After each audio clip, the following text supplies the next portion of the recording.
Quarta fase, vamos dar início a um novo ciclo, de conteúdos, e aqui trabalharemos hoje os regimes totalitários no pós Primeira Guerra Mundial, a formação desses regimes, o fortalecimento também da economia dos Estados Unidos e a quebra, o crash, que foi a crise de 1929. Então, nossos conteúdos desta unidade serão os regimes totalitários e a Segunda Guerra Mundial. Hoje, trabalhando a habilidade seguinte: compreender as lutas, guerras e revoluções que permearam os processos históricos de construção por homens e mulheres ao longo da história, de diferentes organizações políticas, econômicas e sociais, em várias temporalidades e espaços sociais e seus impactos no mundo contemporâneo. Então, vamos aqui dar início aos regimes totalitários. Infelizmente, o próprio nome ele já diz, Um regime totalitário é um regime autoritário, é um regime ditador que irá governar e se expandir, em diversas formas. Começa com o fascismo italiano de Benito Mussolini e que irá se estender até o famoso regime nazista na Alemanha com Adolf Hitler. E o sentimento de xenofobia, de aversão a outras raças, de também perseguição a grupos marginalizados, a grupos sociais como os afrodescendentes, os negros nos Estados Unidos, sofrerão as consequências. Os judeus, ou seja, os semitas, também sofrerão perseguições por esses grupos autoritários, totalitários, que se achavam superiores, raças, superiores a os demais grupos, Então, negros serão perseguidos, judeus serão perseguidos, serão criados campos de concentração no regime nazista e sofreremos a morte de mais de 6 milhões de pessoas, principalmente de judeus, no chamado Holocausto. Mas vamos aqui começar com algumas características. Por exemplo, nós tivemos o Ku Klux Klan, que foi um grupo xenofóbico, uma organização racista formada por estadunidenses brancos, ou seja, o Ku Klux Klan, ele se difundiu nos Estados Unidos, ou seja, vocês veem aí encapuzados, de branco, esse grupo que fazia perseguições e crimes racistas contra a população negra nos Estados Unidos. Ou seja, não é a cor da pele que lhe define. E os regimes totalitários só serviram para incitar o ódio e a morte de pessoas inocentes. Então, na Itália, eles tiveram força política, o regime fascista que irá se consolidar sobre a liderança de Benito Mussolini, primeiramente com a Marcha sobre Roma, surge como um partido político, liderado por Mussolini, aproveitando a insatisfação da população com a crise e a instabilidade política. Ele lidera em 1922 uma passeata fascista em Roma, capital da Itália, que ficará conhecida como a Marcha sobre Roma. Contou com a participação de milhares de pessoas, porque quando a população ela está vulnerável, quando ela está passando por crises econômicas e políticas, é o momento em que esses regimes ditadores e autoritários usam, o discurso do ódio para inflamar e ganhar adeptos. Então, como aconteceu na prática, Nós temos aí, as obras. Cadê? Nós vamos começar a perceber que existia a censura, a falta da liberdade de expressão. Livros de pensadores, de escritores eram queimados em praça pública, a céu aberto, nas ruas. Então, manifestações, né? Após essa manifestação da Marcha sobre Roma também, o rei italiano Vítor Emanuel III concedeu o cargo de primeiro-ministro para Mussolini, que ganhou, com as passeatas, né, popularidade. A partir de então, aumentou a perseguição às pessoas contrárias às suas ideias. Além disso, as ideias do rei. Além disso, ele substituiu os sindicatos dos trabalhadores por corporações e aboliu o poder legislativo, ou seja, o poder de criar leis, e os demais partidos, ou seja, ele acabou com todos os outros partidos para existir só o dele, que era o Partido Fascista. Com essas medidas centralizadoras, Mussolini tornou-se um ditador da Itália e o rei foi derrubado. Então, em meio a isso, o que estava acontecendo no mundo? Primeiramente, nós tivemos no pós-Primeira Guerra Mundial a ascensão dos Estados Unidos. Os Estados Unidos que forneceu mantimentos, que se industrializou e se tornou hegemônica e potência no fim da Primeira Grande Guerra, irá viver os seus anos de glória com uma alta produção e fabricação para lojas de departamento, para eletrodomésticos, o que dava uma falsa ideia de que a população estava, crescendo, que a economia estava ótima. Só que os Estados Unidos vai viver uma crise de superprodução, ou seja, não tinha mercado para vender a quantidade de produtos que foi fabricado para o mundo todo.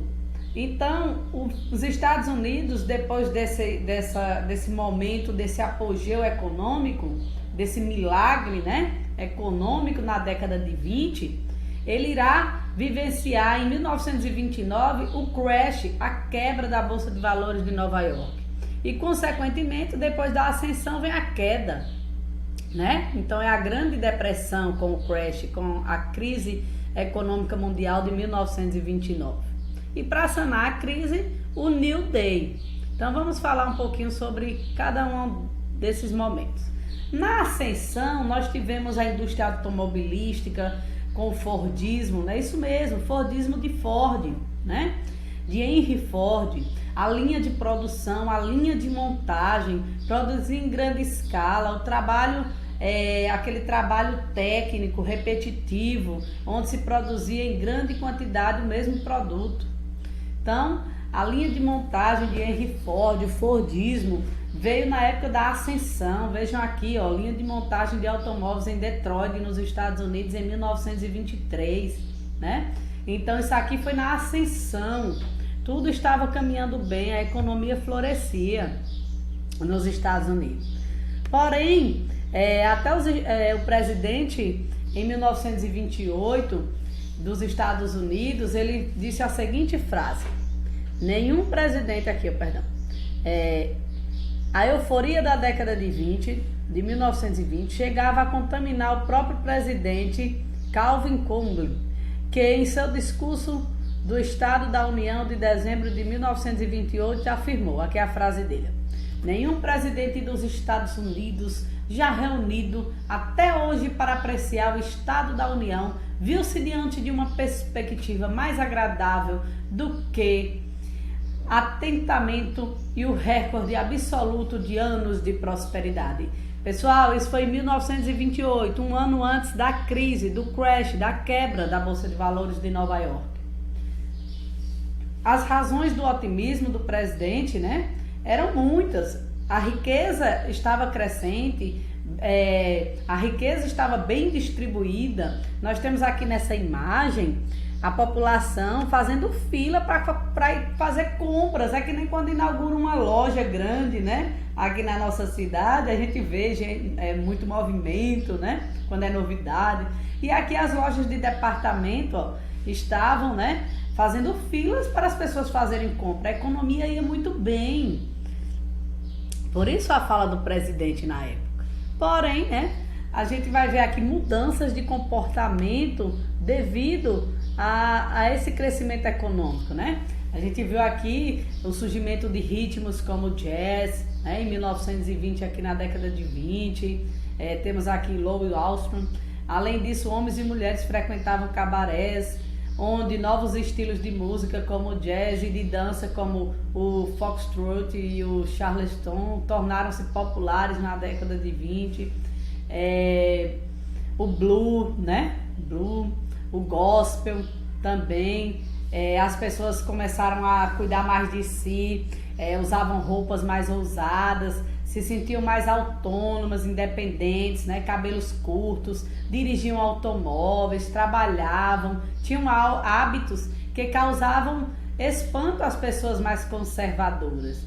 Os homens, por sua vez, estavam sempre barbeados, com cabelos curtos e bem penteados, vestindo roupas mais descontraídas que as usadas no século anterior. Então isso dava uma ideia de progresso, de cabeça aberta, né? Então esse era o sentimento da população, não só que cresceu economicamente, mas mudou o seu modo de vida. Mas aí a gente teve algumas contrapartidas nesses Estados Unidos, né? Em 1925, por exemplo, nós tivemos a Lei Seca decretada, né?